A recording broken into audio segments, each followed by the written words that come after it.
Traeth ddim cweit wedi'ch denu chi I gyd. Oedd yn eitha doniol cael cerdded lawr fanne a pobl yn cerdded fyny i'w ceir yn edrych yn embarrassed wrth yng ngweld i'n dod lawr. Ond dyna fo. Diolch I chi am ddod. Mae Darlith ydi hon, dwi am gychwyn efo gair o weddi. O ddiw ein tad a thad yn harglwydd Iesu Grist. Da ni diolch mae ti ydi arglwydd amser. Yr wyt ti wedi trefnu'r diwedd o'r dechrau. Yr ydyn ni'n gwybod mae ti sydd yn rheoli'n hamserau nynne. Da ni'n diolch yn bod ni'n cael edrych yn ôl ar y gorffennol a gweld dy weithredoedd rhyfeddol di. A bod ys ddim cyfnod yn fwy gwerthfawr I ni na'r cyfnod y byd y fab ar y ddaear yma. A da ni'n diolch ti am gael gwybod I hanes o, a'i hanes o mynd i'r groes yn mwyn ac yn atgyfodi yn cyfiawnhau ni. Ond da ni hefyd o ddiwn tad yn diolch dy fod ti wedi gweithio trwy dy bobl. A'n gweddi pnawn ma di y byddi di yn goleuo ni ac yn helpu ni I gredu yn dy ddaioni di. Felly, arwain y cyfarfod yma I gyd ac agoniad I dy enw yn Iesu Grist. Amen.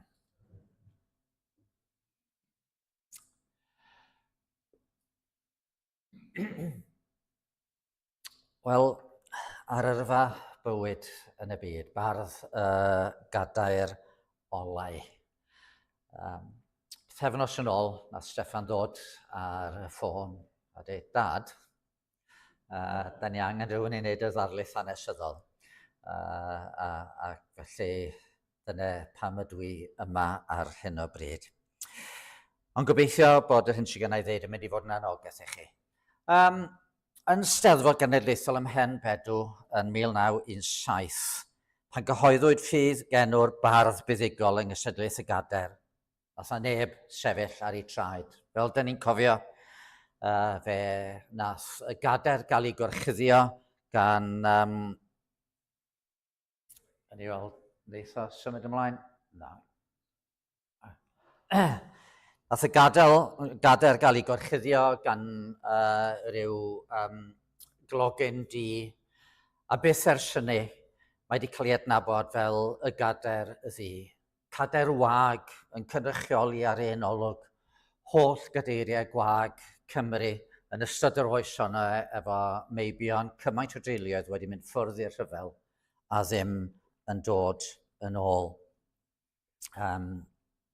Flwyddyn yn ddiweddarach, yn y Steddfod Castell Nedd, roedd yna Gadair arall.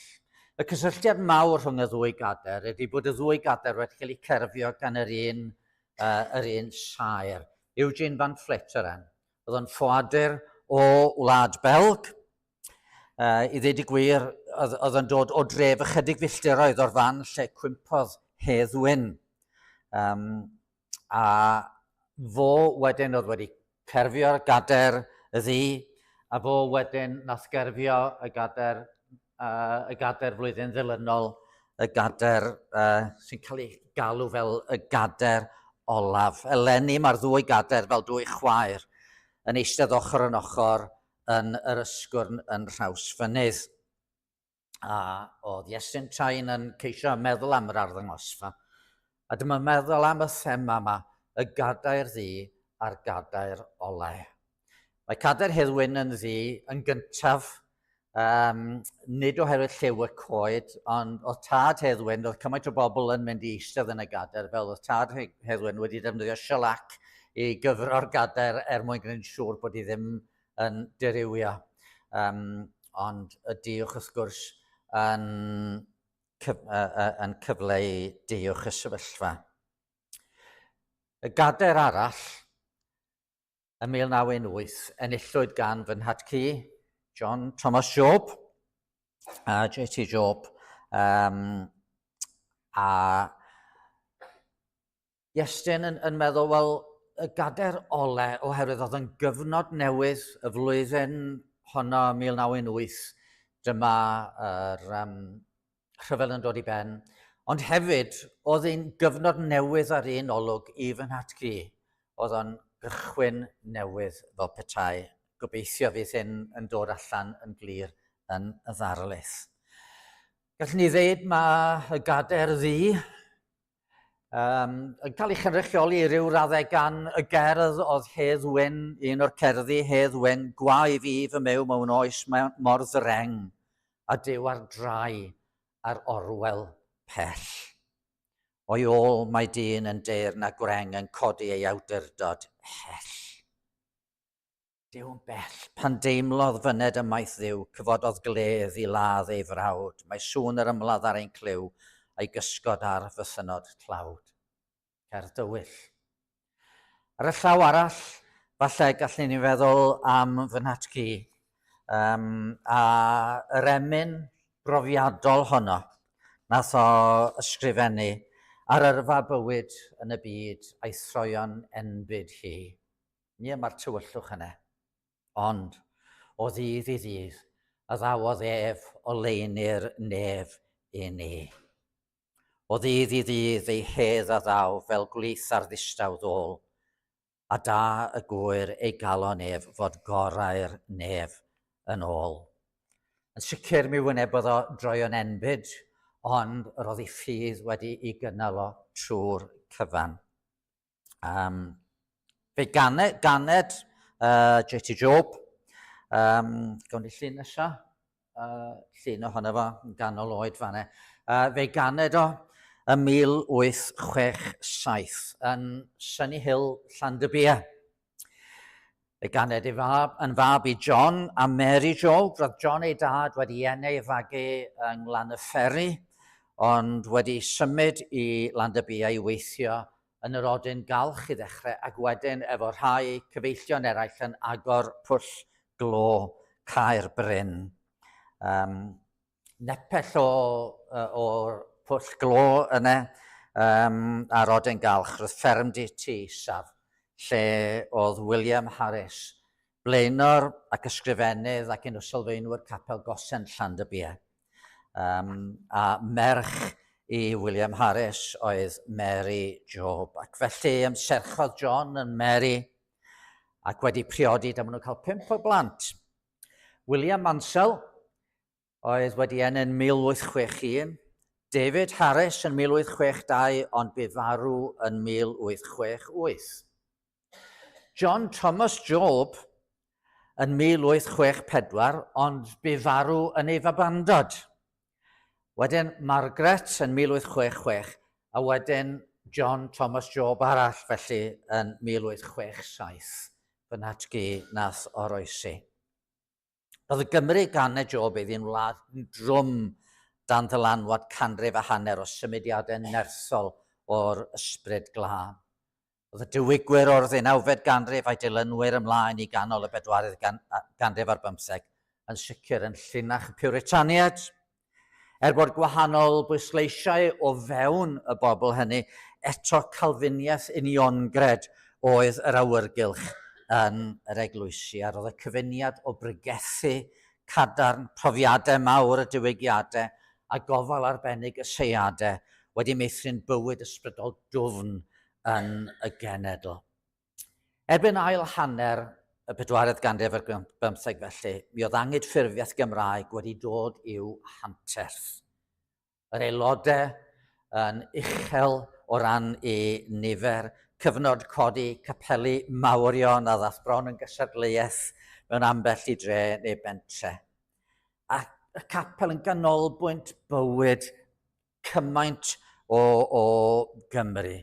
Yr oedfaen y Sul, wrth gwrs, yn y seiadau, y band o hop, cyfarfodydd diwylliannol ac eisteddfodau yn cael eu cynnal yn capelu hefyd.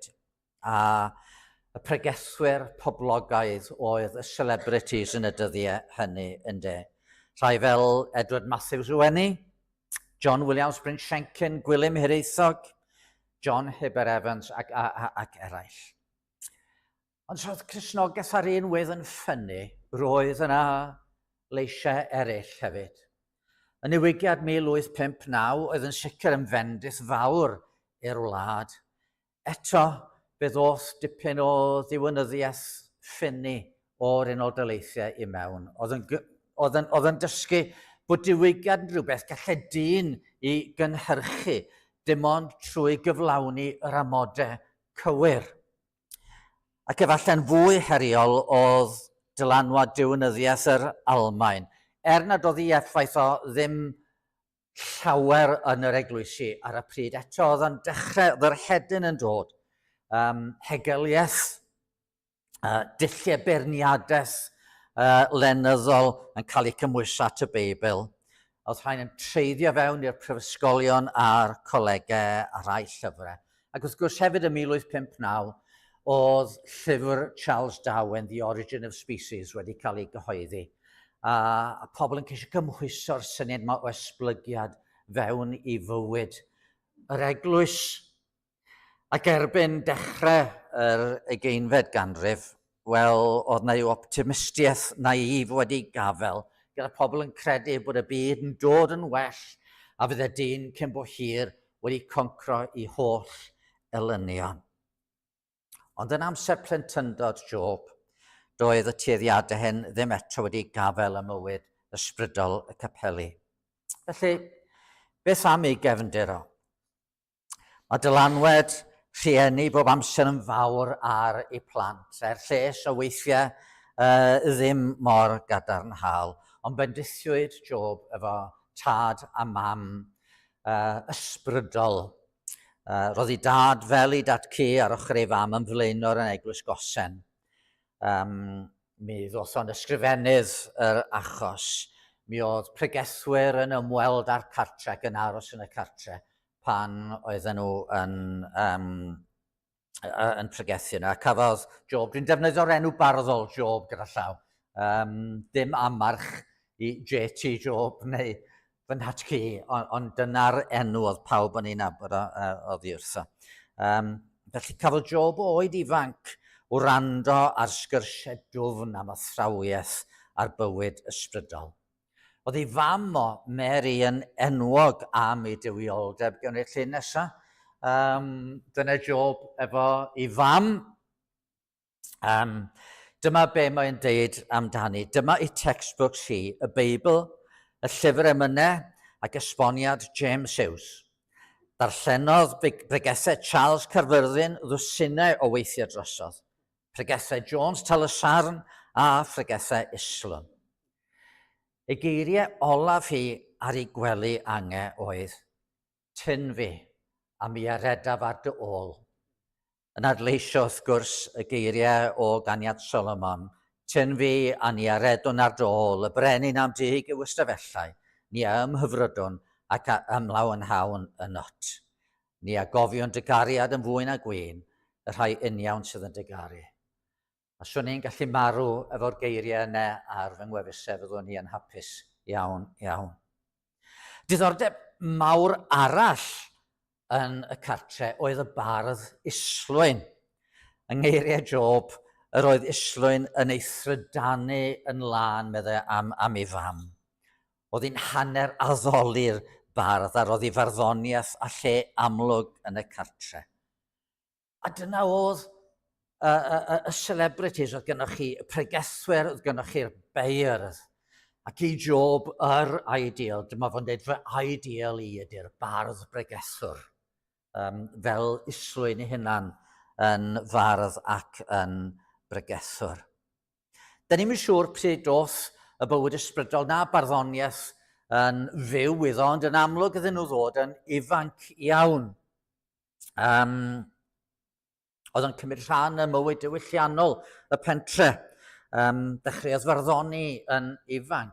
Sgan i llun nesaf, efo cymorth ChatGTP, dwi wedi cael yr hen lun yma o ddim yn glir iawn, a dwi wedi cael nhw'n dipyn cliriach.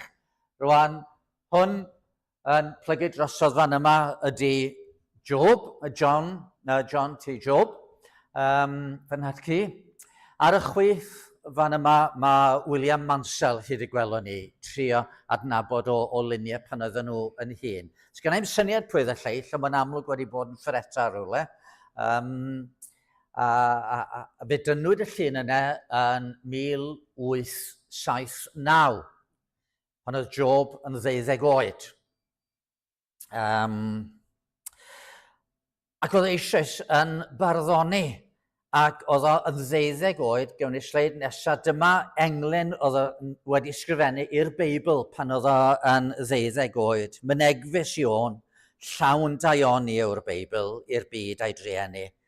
Dengys wledd llawn hedd i ni, ar gul annau'r goleuni. 12 oed yn cyngeneddu fel yna. Oedd e hefyd, wrth gwrs, wedi dechrau, nath o sgrifennu pennill, sydd yn swnio fel emyn, felly yn 12 oed eto, i ddydd y groglith.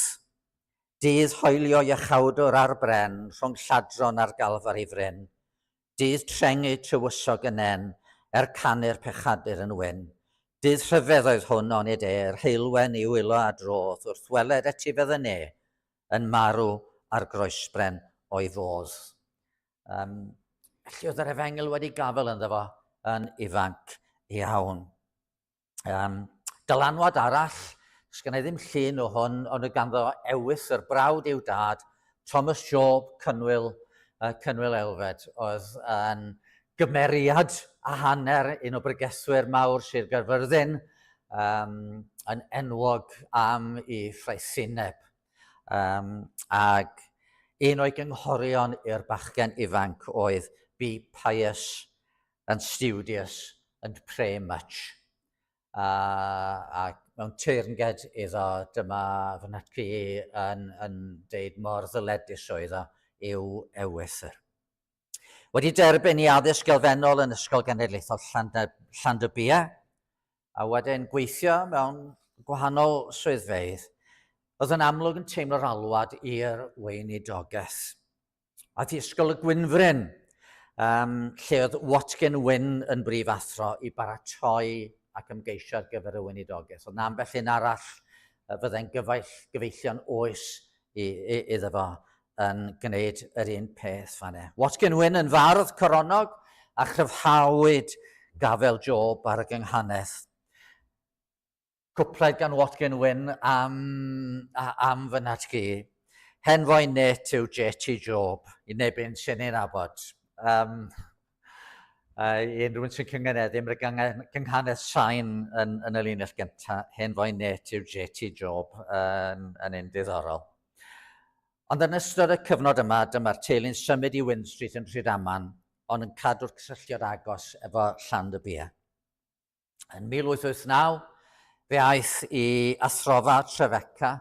Cyn mynd i athrofa Trefeca, oedd wedi bod yn gweithio fel porter yn Rhydaman yn y stesion, mwyn ennill arian i allu mynd i Trefeca.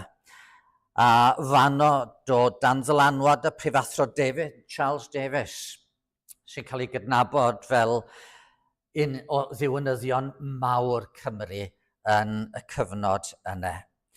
Yn cyflwyno prif deithi meddwl a throniaeth i oes, ynghyd â thrafod pynciau diwynyddol o bwys. A dyma'n Nhad-cu yn cael blas ar ddiwynyddiaeth ac ar athroniaeth ac ar ôl gadael y coleg, oedd yn dal i ddarllen yn arbennig oedd yn hoff o athroniaeth Immanuel Kant. Ac un o'r pethau diddorol fan yma am yr addysg gafodd o yn Trefeca. Y ddarlith ola, darlith ar yr Hen Testament. Y geiriau olaf y darlithydd iddo fo i'r dosbarth oedd peidiwch a gadael eich pobl ame y Beibl. Oedd o'n gweld y tueddiadau oedd yn dod i mewn, feirniadaeth, feiblaidd ac yn y blaen. Peidiwch a gadael eich pobl ame y Beibl. Wedi gadael Trefeca, mi ath o i Nazareth Aberdâr, Eglwys Methodistiaid Calfinaidd, yn 1894, a bu yno am 5 mlynedd. A fanno, mi briododd o, efo Marietta, neu Eta Davies o Gei Newydd. Gewn ni llun nesa. Dyna ni. Merch glws iawn, ond hefyd merch dduwiol iawn. Oedd ei thad yn gapten llong, oedd hi wedi cael ei magu yng Nghei Newydd mewn tŷ o'r enw Zenobia House. Mae'r tŷ'n dal yna, Zenobia House, mae'n Airbnb erbyn hyn. Os ewch chi High Street Cenewydd, mi fedrwch chi ffeindio fo. A wedyn, ym 1897, oedd o yn barddoni'n gyson erbyn hyn, wedi ennill nifer o gadeiriau mewn eisteddfodau llai, ond yn 1897, nath o ennill Gadair yr Eisteddfod Genedlaethol ym Mhrifwyl Casnewydd ar awdl hir ar y testun athronyddol brawdoliaeth gyffredinol. Oedd yr awdlau ar y pryd, oedden nhw'n cymryd rhyw bwnc ac wedyn oedden nhw'n edrych ar y pwnc o bob math o wahanol gyfeiriadau nes di ysbyddu'r pwnc yn llawn felly. A mi lwyddodd o ennill fan yna. Oedd wedi trio 2 flynedd ynghynt a wedi cael ei osod yn ail yn y gystadleuaeth efo'i ymgais gyntaf i ennill y Gadair. Flwyddyn wedi hyn, fe gafodd alwad i fugeilio Eglwys y Carneddu ym Bethesda, be oedd pendroni'n hir cyn symud, ond ar anogaeth i ewythr Thomas Job, fe ath o symud i Bethesda. A fe barhaodd i lwyddiant fel bardd tra oedd yno. Yn 1900, oedd yr Eisteddfod Genedlaethol yn Lerpwl, a mi enillodd o'r goron fanno, efo pryddest ar Williams Pantycelyn. Dyddiau yma, mae goron a'r Gadair yn cael ei roi am gerdd a rhywbeth fel hyd at 250 o linellau. Oedd y pryddest ar Williams Pantycelyn dros 1200 o linellau. Oedden nhw'n yn gwneud pethau. Wedyn yn 1903, mi enillodd o'r Gadair eto yn Eisteddfod Llanelli a awdl ar y testun y Celt. Ond wrth gwrs, nid yma unig brofiadau Bethesda. Mi oedd Bethesda ei hunan y wynebu dyddiau dwys iawn. Yr prif waith yn yr ardal oedd chwarel y Penrhyn. Yr arglwydd Penrhyn a i fforman yn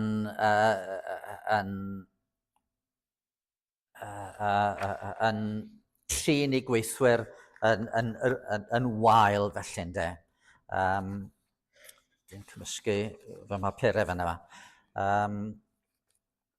Oedd y fforman Yng yn rhoi'r jobsys gwell, y bargen well i rai bobl oedd o'n ei hoffi yn y chwarel. Os oedd diwydiant chwareli ddim yn gwneud cystal, oedd y gweithwyr ddim yn cael eu talu ac oedden nhw'n byw mewn amgylchiadau o dlodi ofnadwy. Mi oedd na ryw streic fach wedi bod cyn diwedd y ganrif, ond yn 1900 daeth y cyfan i ben. Mi oedd yna undeb wedi cael ei ffurfio, ond oedd yr awdurdodau yn gwahardd gwaith yr undeb yn y chwarel, ac yn 1900 fe gychwynodd y streic fawr, streic y barodd am 2 blynedd. Dyma ddyddiau wrth gwrs cyn y wladwriaeth les.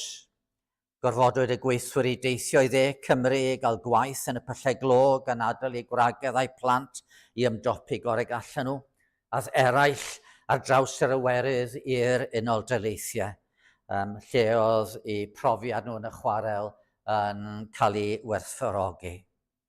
A 1901, fe ail agorwyd y chwarel gyda chyflog uwch i rai fyddai'n barod i dorri'r streic.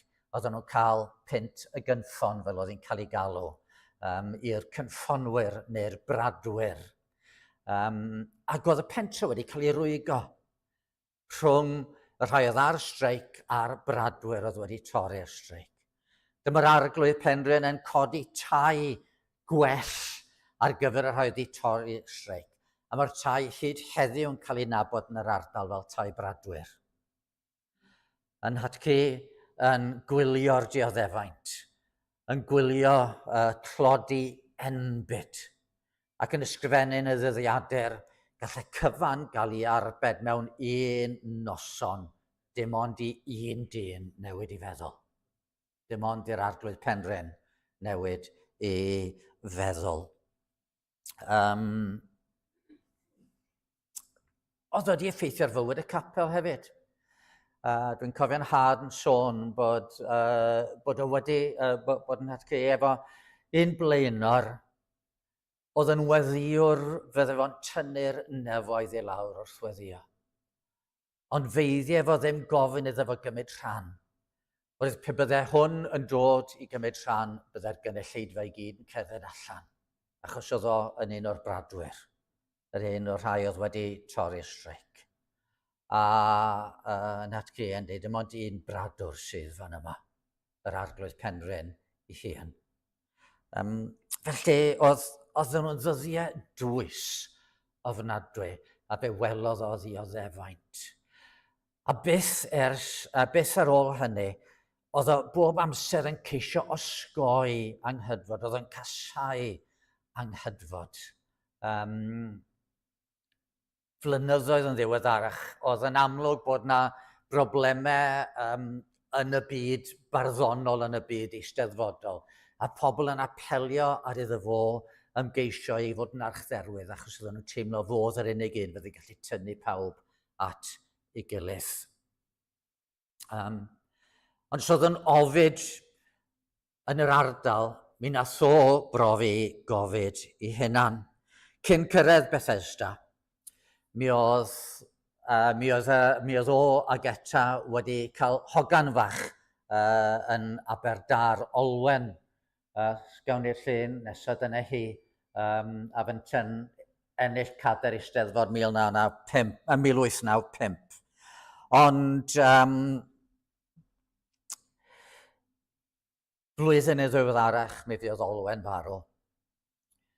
Wedyn dyma nhw yn cael hogan fach arall, a oedd hyn yn Bethesda, Dilys Rhiannon, ac o fewn 2 flynedd oedd Rhiannon yn gweili. Oedd hi'n wael gweili, ac ar y pryd oedd eta yn wael efo TB. Ac fe oedd hi wedi mynd o Bethesda I geisio iechyd ar lan y môr, awyr y môr, a'r meddygon yn ceisio ei thrin hi. A mi fuodd Rhiannon ein non fel y tacyn I galw, mi fuodd hi farw yn 1901. A mae'n ysgrifennu y geiriau ungol yma. Diddannwch nid oedd yno, roedd o'n llwm drathrwm dro. Ond mynnau'n bryd amened wadur beth sy'n dio'r byd.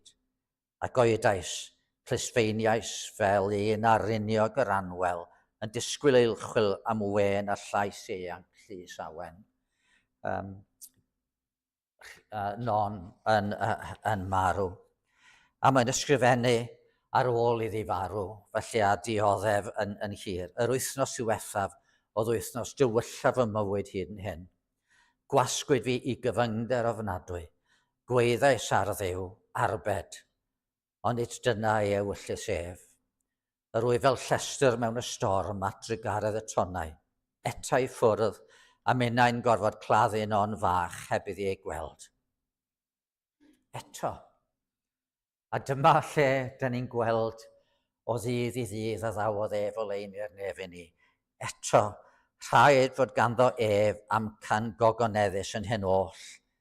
Neunt y rhaid I mi daflu fy Meibl dros y bwrdd, ond gwell gennyf foddi a Meibl yn fy llawn a byw hebddo.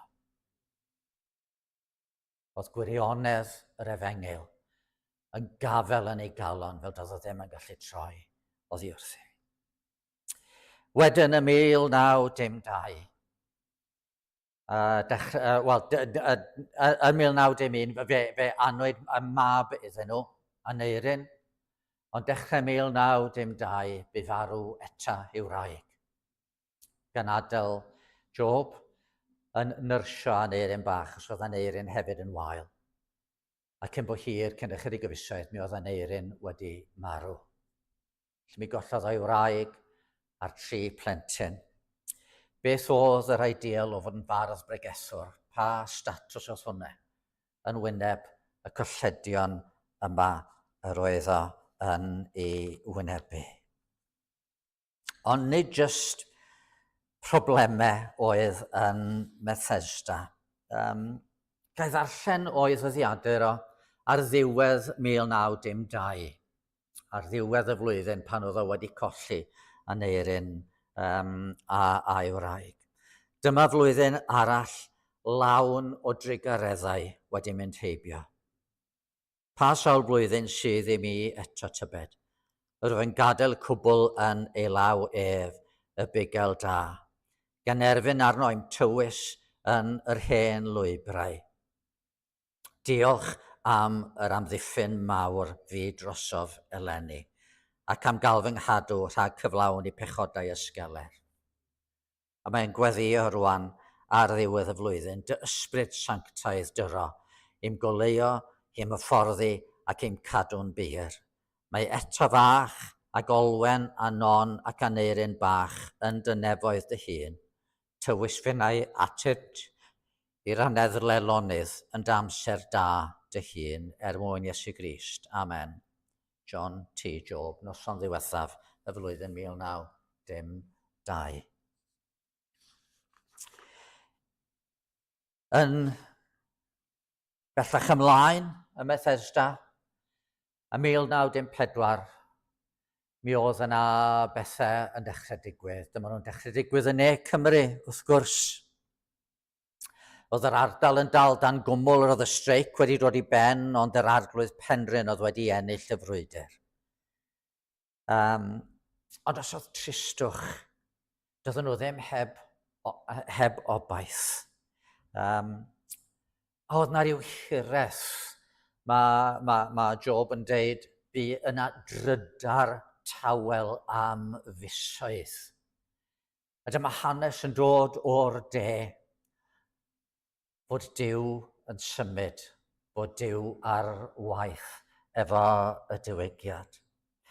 Mi oedd yn dal efo cysylltiad efo'i dad yng nghyfres yng Nghei Newydd a derbyniodd lythyr oddi wrth i dad yng nghyfres ym mis Mai. I have been thinking for days and weeks of writing you a letter i dorri ar y distawrwydd hwn, i roi hanes i chi am y diwygiad sydd yma ymysg pobl ieuanc yn fwyaf neilltuol. Eto mae'n Awst yner ar y canol oed ar hen. Christian Endeavour Meetings mae'n cael ei alw.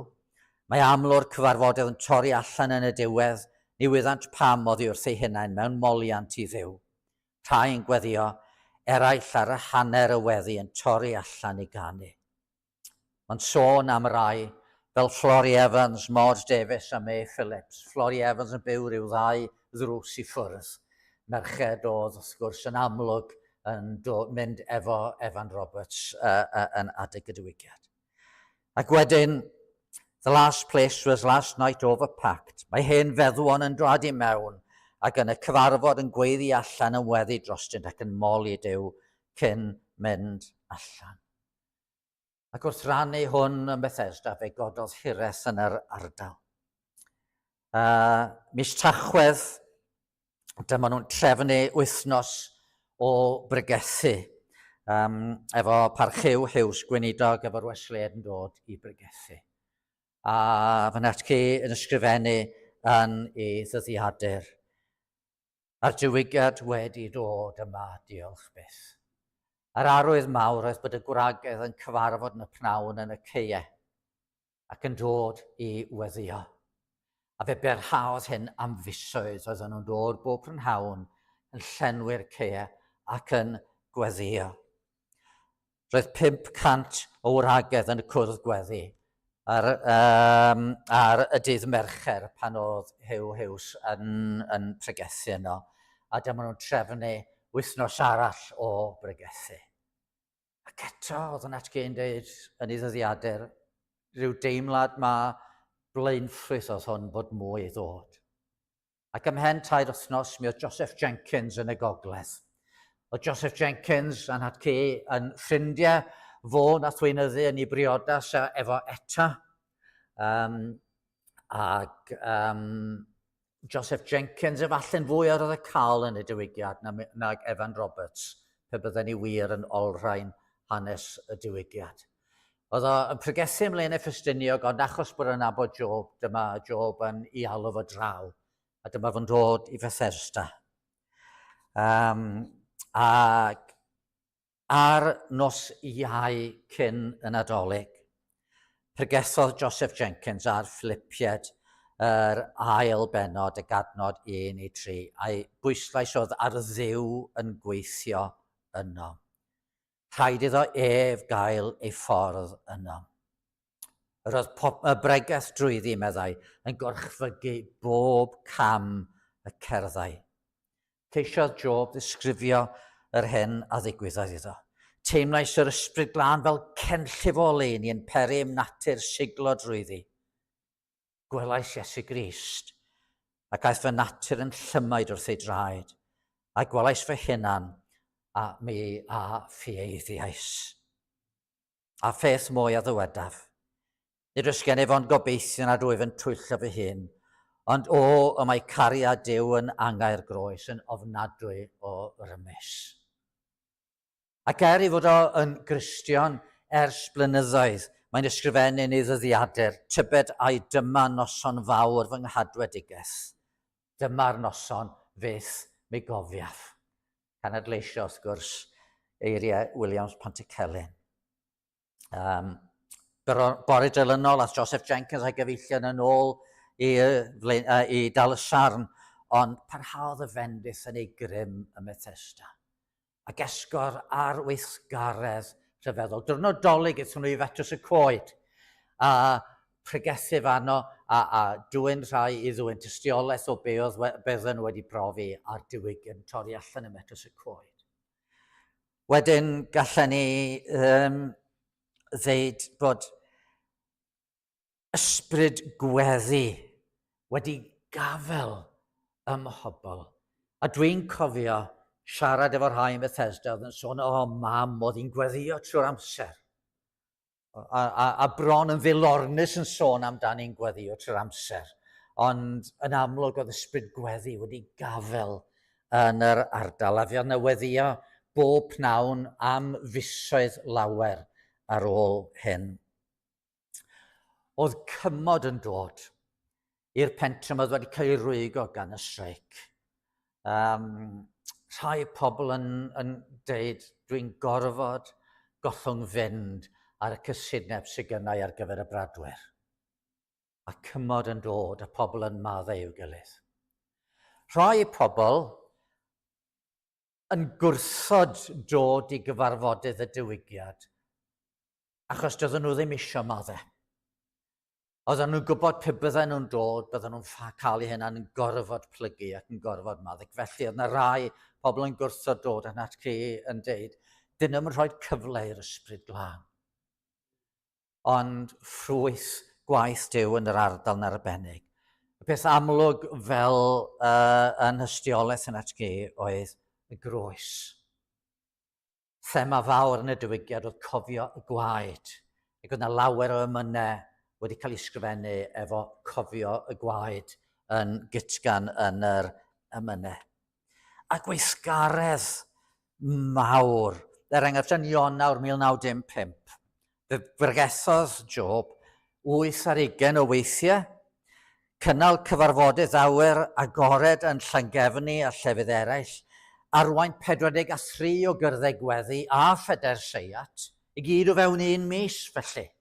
Yn ogystal ag oedd o wedi gorfod mynd i ddarlithio ar ôl ennill efo'i bryddus ar Williams Pantycelyn, oedd o'n mynd i ddarlithio gwmpas y lle ar Pantycelyn a oedd wedi gorfod gwneud hynny gwbl o weithiau. A Job i hynna, da ni'n clywed bod na lot o emosiwn yn y diwygiad 1994-95. Ond mi oedd o'n pwysleisio pregethu. Oedd o'n ceisio gwneud yn siŵr bod yna bregethu mhob cyfarfod. Mae'n adrodd am un cyfarfod oedd yn eithriad felly yng Nghapel Ucha Clynog ar nos Sul Olaf Ebrill. Mae'n dweud, methu cael cymaint a deud fy'n hestyn heno gan y gorfeledd. Y lle yn dan o weddiau hyd 9 y nos. Ond roedd yn ceisio rheoli'r cyfan efo pregethu a chyflwyno gwirionedd. Ac efallai mae dyna sydd wedi gadw fo, oedd y gwreiddi yn ei gafodd o, yn blentyn wedi gadw fo. Wrth gwrs, beth arall ddigwyddodd yn y cyfnod yma y Methesda oedd bod y rhyfel mawr wedi torri allan. Oedd yn dal yna pan dorodd y rhyfel mawr allan. Oedd ei gyfnod y Methesda yn gyffredinol, oedd wedi wynebu gofidiau, ond yn gyffredinol oedd yn gallu sôn am y fendith mawr. Oedd yn gallu sôn am brofiadau melys, am bobl annwyl tu hwnt. Ond mae'n debyg erbyn tua 1914, oedd yna rhywfaint o aflonyddu yna. Oedd o'n wynebu dipyn o feirniadaeth. Ffeindiais i hyn allan trwy siarad efo gweinidog John Owen, fi oedd yn weinidog yn Bethesda blynyddoedd wedyn, ac oedd o wedi ceisio gwneud ymchwil. Y feirniadaeth oedd bod yn atgyn treulio gormod amser yn mynd i feirniadu mewn eisteddfodau. Rwan, gallen ni ddeud, wel, ie, fe ddyle fo fod yn ofalus, ond y gwir oedd y lle mor glawd. Fi oedd yn cael cyflog, ond oedd yn talu rhan helaeth o'i gyflog yn ôl i'r eglwys, achos oedd yn gwybod bod yr eglwys methu fforddio. Ac felly mwyn cynnal ei hunan, oedd o'n mynd i feirniadu mewn eisteddfodau ac yn cael ei dalu am hynny. Ond oedd John Owen yn dweud y prif reswm oedd y feirniadaeth yn dod oedd bod e ddim yn rhoi'r parch cywir i'r teuluoedd byddigions felly, ynde. A felly bod nhw wedi troi yn ei erbyn o. Dwi'n yn gwybod, dyw a wyr be di'r gwirionedd. Ond mae'n amlwg oedd o'n aflonyddu. Ac yn 1914 fe ddoth na lythyr iddo fo. I wahodd o i fynd draw i'r wladfa i Bataconia am flwyddyn neu pa bynnag hyd o amser oedd o eisiau. A oedd nhw'n cynnig talu am y fordaeth second class, oedd nhw'n cynnig lle iddo fo fyw ym Patagonia, oedd nhw'n cynnig 200 punt y flwyddyn, oedd yn dipyn o gyflog ar y pryd, felly, iddo fo fynd. A dwi'n yn gwybod a fydde fo wedi mynd, ond y diwrnod ar ôl iddo fo gael y llythyr, fe dorodd y rhyfel mawr allan. Ac felly, dyn ni yn rhagluniaeth Dduw, na, ddigwyddodd hynny ddim. Ond wedyn, yn 1915, mi nath o ail briodi. Dyma lun o Catherine Jones Shaw, neu Kate, o Fryneglwys. Mae'n siŵr bod nhw wedi cyfarfod naill mewn Sasiwn, neu mewn, pan oedd yn pregethu ym Fryneglwys, oedd wedi cael aros ar yr aelwyd. A mi oedd Kate ag Ynten amlwg wedi syrthio mewn cariad efo'i gilydd. A dyma hi yn cymryd poni a thrap a gyrru yn y poni a thrap yr holl ffordd o Fryneglwys i Bethesda i weld o felly. A yn y pen draw, dyma nhw'n priodi yn 1915. Ac yn ei briodas, fe gafodd y gyfarchan o bob math, achos oedd pobl wedi weld o yn dioddau cymaint. Un o'r pethau nes i llynedd, oedd fy mam gi, oedd hi'n mynd taflu dim byd i ffwrdd, felly oedd cannoedd o lythyrau, ac un o'r pethau nes i llynedd oedd mynd trwy'r llythyrau, pan oedd yn mynd trwy'r colledion, llythyrau'n cydymdeimlo. O bob math o bobl, enwogion y genedl, ond hefyd pobl gyffredin felly, lle oedd o wedi bod yn pregethu, a pobl yn cydymdeimlo efo fo. Un o'r llythyrau hynny, oedd na beth eiriau hyfryd gan weinidog iddo fo. A fe'n tewynebu'r holl golledion yma, oedd yn dweud, peidiwch â cheisio esboniad am beth sydd wedi digwydd. Nid esboniad ydych chi angen, ond cwmni'ch gwaredwr. Yna chi gyngor bugeiliol doeth i rywun sydd mewn galar. Ond wedyn, y 1915, fe wnaethon nhw briodi. Ac un o'r cyfarchion gafodd o pan briododd o, oedd cerdd gan T. Gwyn Jones. Pe bai im dyheulaw hydlath fel eiddo mathonwy gynt, byddai aer ar lygaid y bore, fferoriaeth ar adain y gwynt. Byddai golyd ar liwiau'r hydref, na welwyd ei hafal erioed, a gemaid i ail fyddai'r dail ar y coed. Bai lawen dy fore a disglair, bai dawel a melys dy hynt, pe bai im dyheulaw hydlath fel eiddo mathonwy gynt. Dy'r gerdd ddim wedi cael ei chyhoeddi unrhyw le, felly mae hwnna o feddwl am y cefndir, yr holl ofid, a gofyn, gobeithio bydd na fendus, bydd na lawenydd, bydd na gysur rwan yn yr ail briodas. Y 1916 ganed merch, Betty Wyn, a fydd ei farw'n 2 ddiwrnod oed. Ac oedden nhw flynyddoedd y rhyfel, yn doedden nhw. Y 1917 cafodd o wahoddiad i weinidogaethu'n Sir Benfro i Eglwys Pentowr yn Abergwaun, neu Abergwaun, ddylen ni ddeud. A symudodd yno, felly, y 1917. Ond yn ystod y rhyfel, un o'r pethau oedd o wedi wneud oedd casglu cerddi. Oedd o yn hoffi torri pethau allan o bapurau newydd, a mae yna lyfr o gerddi mae wedi casglu o gyfnod y rhyfel. Mae'r cerddi ar ddechrau'r rhyfel yn,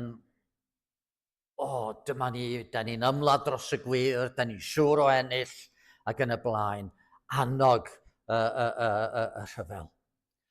Ond wedyn, o dipyn i beth, mae'r cerddi'n newid. Mae'r cerddi'n mynd i alaru, i ofidio, i ddychryn am y fath golled ac yn y blaen.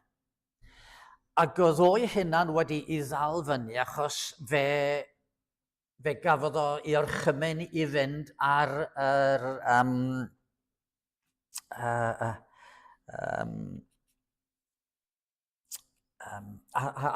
y Tribune list felly. Pan oedd pobl yn cael ei galw fyny i fynd i'r rhyfel, oedd yna rai'n apelio ac oedd nhw'n gorfod ymddangos o flaen Tribune list. Ac oedd o ar y Tribune list wedyn yn penderfynu os oedd rhai'n mynd i'r rhyfel neu oedd nhw'n cael aros adre. A dyma fo'n cael ei gyhuddo gan y rhai eraill ar y Tribune list. Dych chi ddim eisiau gyrru y bechgyn yma i'r rhyfel? Chos be oedd o'n wneud? Oedd o'n ymchwilio i'w cefndir nhw. Cos oedd yn gwybod, wel mae hon, dyma lle mae yna wraig, weddw, a'r mab ydy'r unig gynhaliad sydd ganddi hi. Oedd yn chwilio fewn, os oedd yna fferm, a dim ond un bachgen, yna oedd yn chwilio fewn ac yn dadle o blaid bod rhain ddim yn mynd i'r rhyfel, ond bod nhw'n aros adre. Mi ddoth o'n heddychwr o argyhoeddiad. A pan ddoth yr ail ryfel byd, oedd fy nhad wedyn yn wrthwynebydd cydwybodol oherwydd y fagwraeth oedd o wedi gael. Ac falle, dylen ni ddod at yn nhad am 1918. Mi nath o gystadlu, nath Job gystadlu yn yr Eisteddfod ym 1918. Einir a folant oedd y testyn. Rwan, proffwydoliaeth, mae rhai'n deud nath Taliesin ei roi. Proffwydoliaeth oedd hon, einir a folant, ei hiaith a gadwant, ei gwlad a gollant, ond gwyllt gwalia. Edward y cyntaf yn concro Cymru ac yn wynebu yr her yma. Da ni'n bobl wyllt, falle ni wedi gymryd yn tir ni, ond da ni'n mynd i gadw'n iaith. A da ni'n mynd i einir a folant, ein dew, da ni'n mynd i fod yn canmol yn Duw ac yn addoli'n Duw tra byddwn ni. Mae'r awdl yn 590 o linellau mewn cynghanedd gyflawn, a mae'n olrhain hanes y ffydd Gristnogol yng Nghymru yn mawrygu'r traddodiad o'i dyfodiad yn y lle cyntaf efo'r saint cynnar.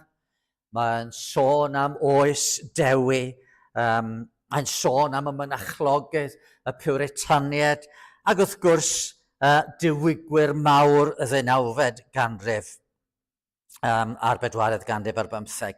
Am roi lle amlwg i'r emynwyr, nodau y per ganiadydd i hunodd ddoniau am lemynydd, i leisio fel eosydd gywir a pher geinciau'r ffydd.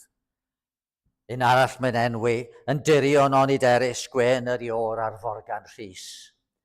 A wedyn llinell sydd wedi cael ei gafel yn ddigan eraill, hithau a welaf weithian, y danbaid fendigaid Ann Griffiths. Mae'n sôn am sesiynau mawr y 4edd ganrif ar 15. Mewn gwirionedd, be mae'n dweud ydy bod y broffwydoliaeth wedi gwireddu. Bod ni wedi cadw'n iaith a bod ni'n dal i addoli yn Duw ni. A mae'n gorffen bron yn ail broffwydo. Doed a ddel, gwawdiad elyn a theired bytheirwyr i'w herbyn, hithau'r wlad wrth ior a lun a'i dwylo ar y delyn. Mae'n dweud byddwn ni'n dal i ganu am y harglwydd agoredwr. Be fydde fo'n dweud heddiw, dwi ddim yn siŵr. Ac eto na fydde'r broffwydoliaeth yma'n dod yn wir, bod y wlad eto yn troi at Grist.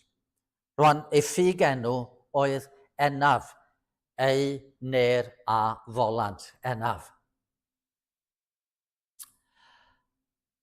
Ac wrth gwrs, y mis Tachwedd 1918, fe ddoth y rhyfel i ben.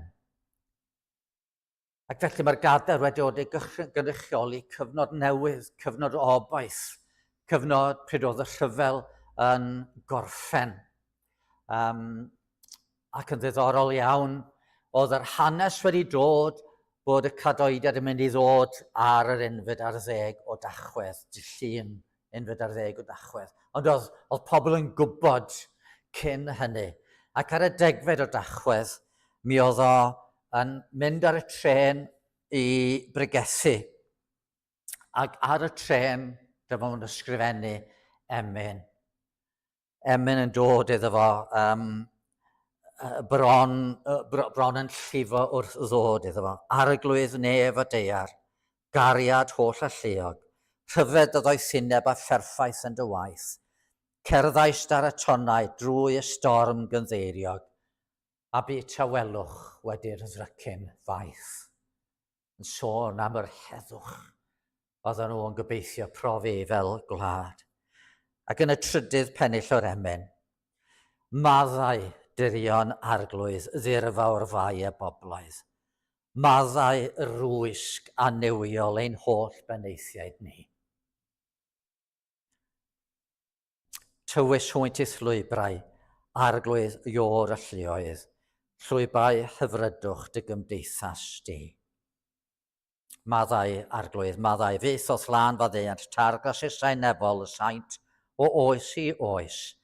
Maddau arglwydd, maddau, casglau'r erdogoniant, ryfedd gan heiaf, grawnwyn per y groes.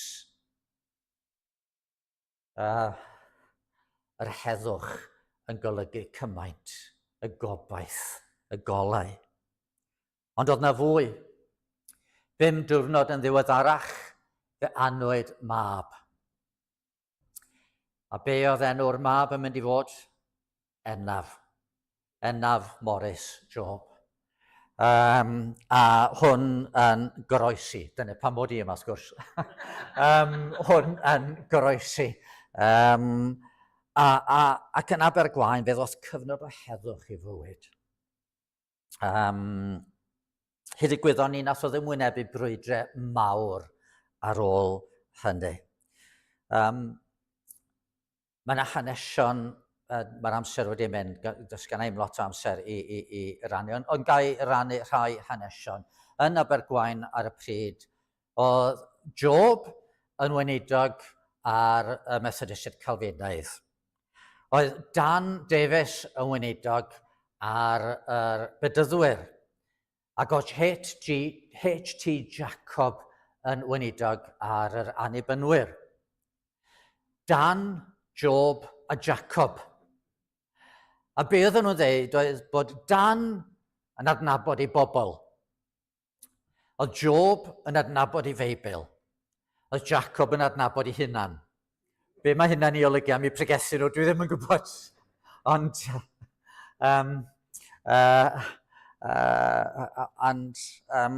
mae llawer o gerddi yr adeg yma'n gerddi gobeithiol optimistaidd. Roedd yn hoff iawn o fyd natur yn ysgrifennu am fyd natur, pwy yw bugail y briallu, fwy mynd teioedd ffridd a ffos, pa yw lais a'i disgywenu yn y rhewynt ar y rhos.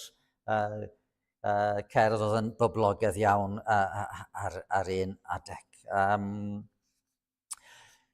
Cerddi am Morris bach, am gwningen oedd gan yn had yn blentyn felly, rhyw gerddi fel yna.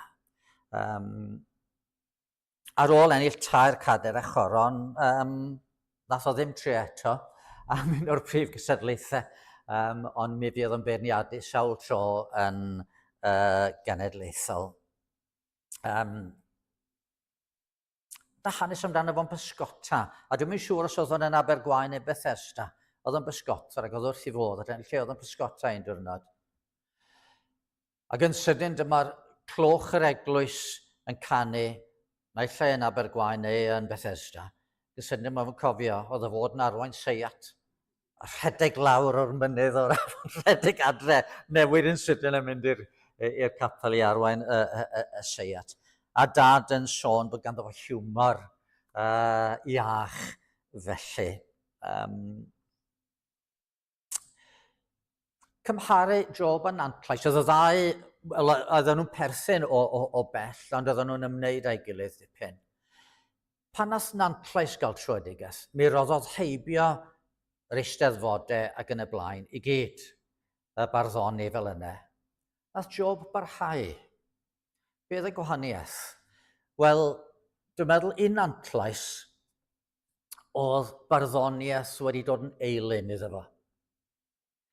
Oedd i lythyrau fo un at cyn y diwygiad, i gyd yn llawn o. Ti wedi clywed am y gysadleuaeth yn yr eisteddfod yma, wyt ti'n gystadlu yn yr eisteddfod yna. Dyma'r testyn yn yr eisteddfod yma, oedd popeth yn llawn o hynna. A pan ddoth Nantlais i ffydd, fe sylweddolodd o, mae hwn wedi cymryd drosodd. Ac felly, dyma fo'n ymwadu â hwnna. A defnyddio i farddoniaeth i ysgrifennu emynau, llwyth o emynau i'r plant wrth gwrs. Oedd Nartci doedd barddoniaeth ddim efo'r un gafel ynddo fo. Ac mi ysgrifennodd gerddi o hyd. A pan enillodd yn 1918, na Nantlais ysgrifennu ato fo a dweud, yn ei longyfarch o dweud, oedd angen rhywun fel ti i ysgrifennu'r awdl yma, achos di'r beirdd newydd yma ddim yn deall. Ddim yr un gafel ar gwirionedd. A wrth gwrs, oedd o ddim jyst yn barddoni, oedd yn ysgrifennu emynau. A y pwyslais yn yr emynau a'r brofiad, ond hefyd ar yr ysgrythyr. Mae emynau fo yn llawn o'r ysgrythyr. Cofia'r byd o feddyg da a'i flinderau. Tyr yn glai a llwyr i a chaidd o liriau. Cod y bobloedd ar ei traed i thwasnaethu treu prynais trwy dy waed dirion Iesu. So fanne gofid o'r streic, a'r anghydfod yn y streic, y rhyfel mawr, am dweud, o na, cofia'r byd o feddyg da. Ond wedyn yr ail bennill, y mae balm o ryfedd un yn Gilead.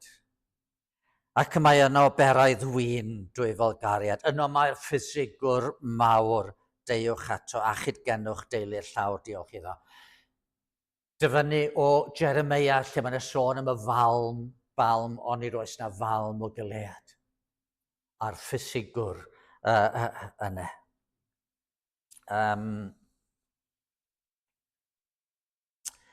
A'r profiad wedyn, ar yrfa bywyd yn y byd a'i throi yn enbyd i. Chi'n meddwl, dyma'r gwahaniaeth rhwng yr anobaith oedd yng Ngherdd Hedd Wyn, gwaedd i fy myw,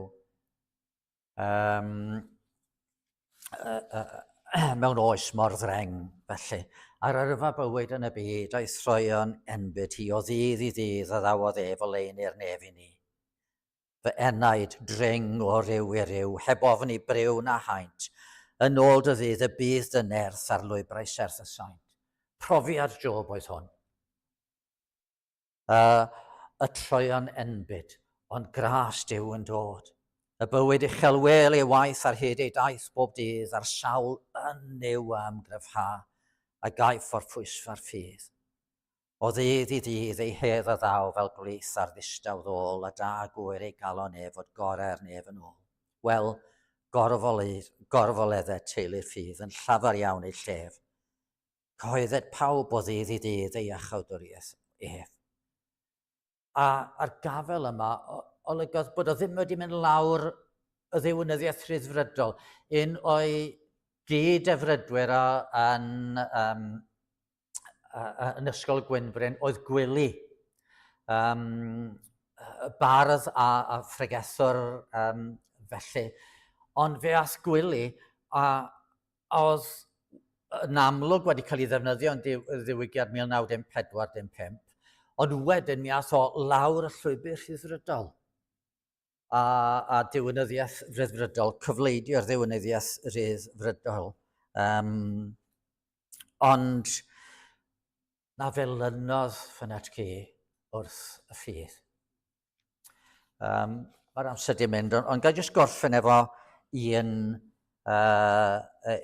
tamed o gerdd ar Hydref yr 8/20, 1938.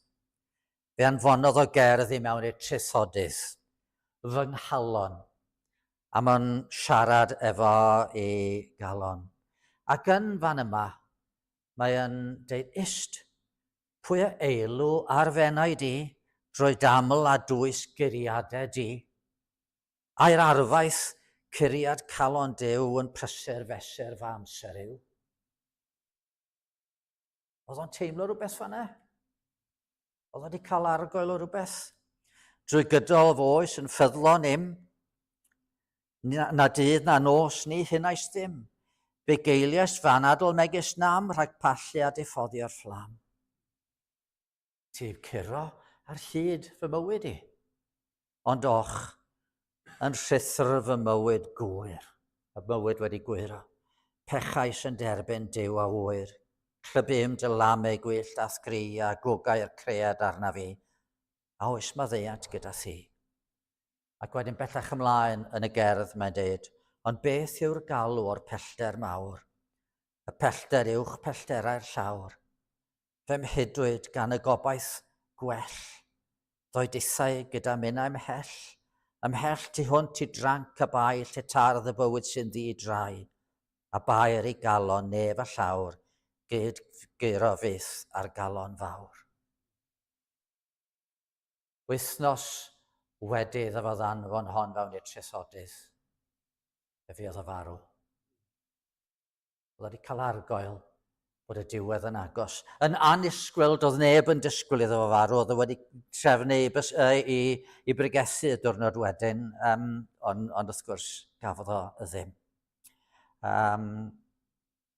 Ond mae fywyd yn tystio I wirionedd yr emyn yma, o ddydd I ddydd, ei hedd a ddaw, fel glith a ddistaw y ddôl.